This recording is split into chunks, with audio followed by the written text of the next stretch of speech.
So anytime a new handler gets assigned to the canine unit, they have to attend a canine school, a canine academy, which is 480 hours long. It's regulated by the Florida Department of Law Enforcement. And over that 480 hours, we teach the dogs obedience. That's the foundation of all of our training. So right now, Officer Radzwan is demonstrating healing, and Bo is trained to stay right next to his side and basically be focused on him. So as Officer Radzwan turns and makes turns, he's constantly looking back at Officer Radzwan.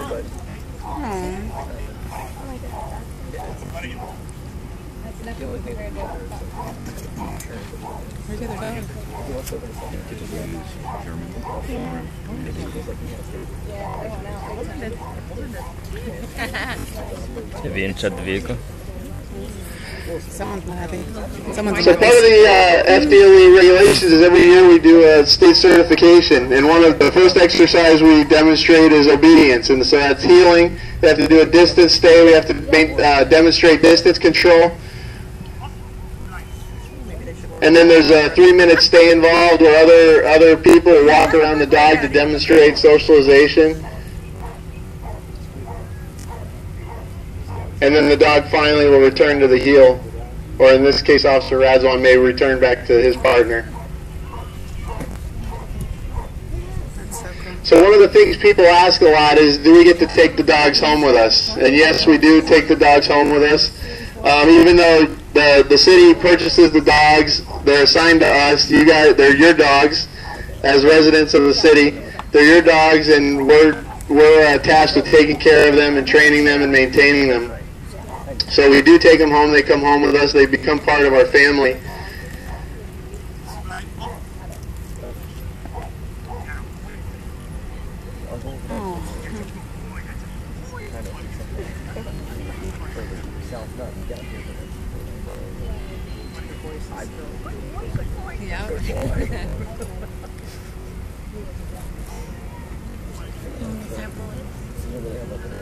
All right, so Officer Radzwan demonstrated obedience. The next thing he's going to demonstrate is what we call control work.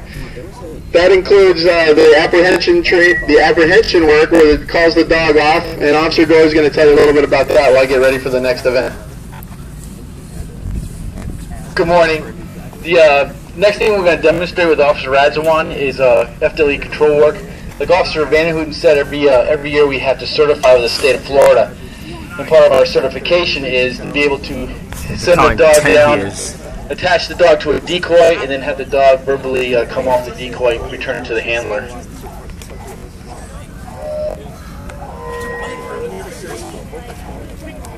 His hands aren't even covered.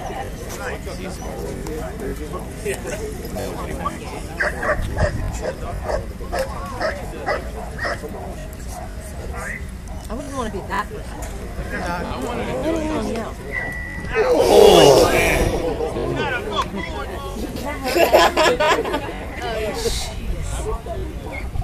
You know, like,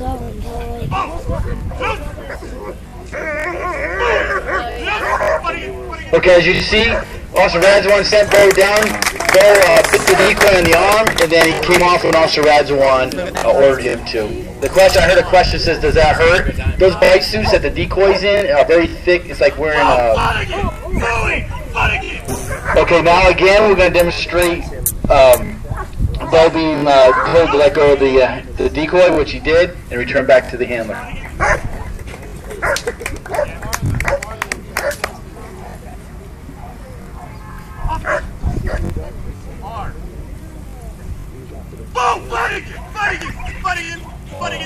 Okay, this is called a recall. The handler must send the dog down to apprehend the decoy, and then on command the dog needs to return to the handler, which he just did. And as a reward for doing that, Bo is able to be sent down and bite the decoy again.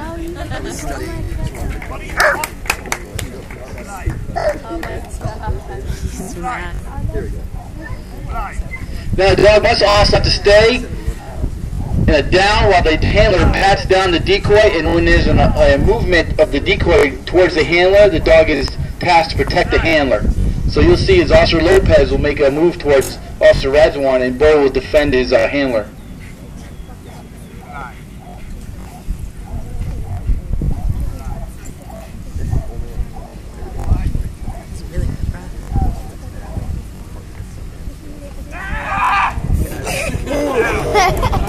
Jesus.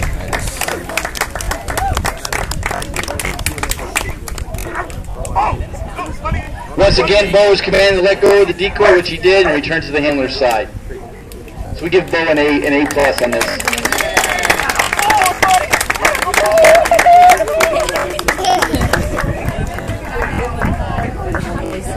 That was awesome. Okay, our dogs. When we look for dogs to become police working dogs, some of the things we have to look for is one, the sociability of the dogs. All of our dogs are pretty social. So we want, like, when they saw a light switch. So when they go to work, they know it's work time, and when they come home, they know it's time to be home and relax. Another thing we have to check for is they're not afraid of gunfire. So we're going to demonstrate now is how we test to make sure the dogs aren't afraid of gunfire. Dog is nuts. That means there's going to be bang, bang, bang. So there may be some gunfire going on. That one doesn't look as controlled.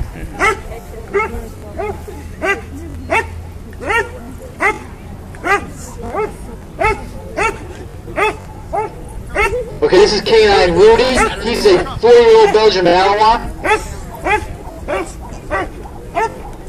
You need to throw in the cart. This one is ready. This one's like mouthing at the lip, dude. He's just... There's like white stuff coming out of his mouth. On the ground! I didn't see nothing! Keep your hands up! Keep your hands up! Get down on the ground!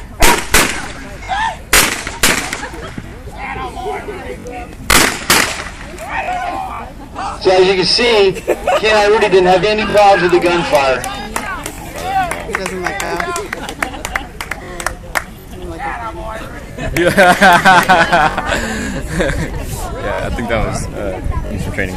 Yeah, this one. Now, a lot of people ask us, are our dogs mean? No, they're not mean. As you can see, the dog's favorite play toy is that spike thing he just had in his mouth. So our dogs are very, we look for police dogs, we look for dogs that have a huge play drive, which means they just all they want to do is when they come to work, they just want to play. And biting a decoy to them is play. It's not like they don't like decoy or they're mad I or would hate to anything have like that dog chase Then him. it's He just would all not like play. Yeah, I don't think he would return it on command. I don't think he'll let go on command. I'm going to turn you over to the capable hands of canine handler Aaron Vandenhouten.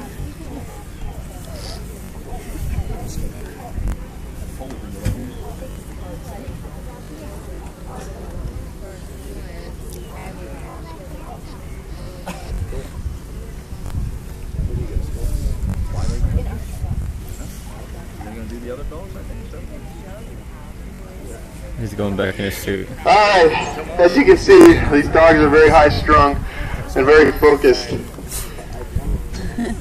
So while they're getting set up, I'll tell you a little bit about the equipment in our canine cars and how they're set up so they have a little better understanding.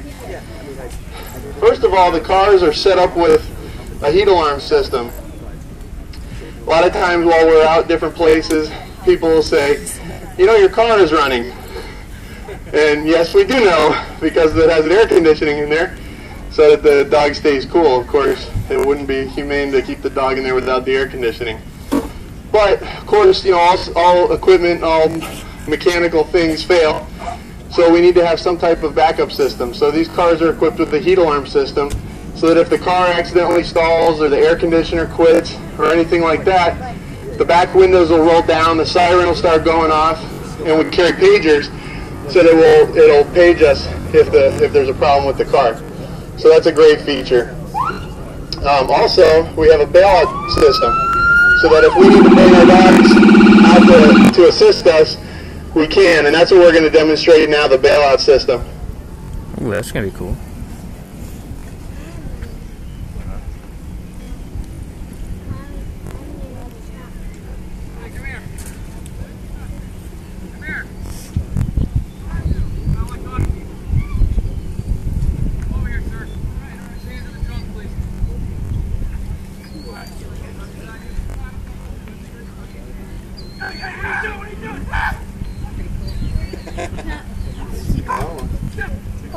Get up on his own. Oh. Alright, good job, Max. Oh my god. No, they have a latch on that. Yeah, I know. open. The dog can open the car door. I don't think he can. Yeah, no, the dog opened the door. I don't think that one releases. These dogs don't release. These dogs are scary. Jeez.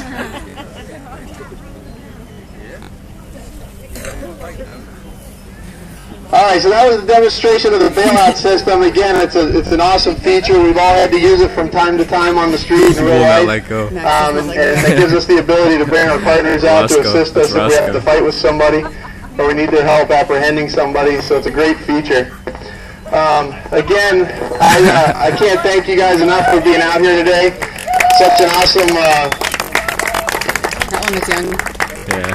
such an awesome cause, such a great turnout, and we're honored to be invited out here and be able to participate. If you don't mind, if you wouldn't mind giving Officer Radjuan and Officer Dorr and our decoy Miguel Lopez, Will Miguel. Appreciate everybody being out here, and we're going to be standing up here along the fence line for a few minutes. If you guys have any questions, we'll be happy to answer anything you might have. Thank you very much. This is what we got to do for Monty Sunday.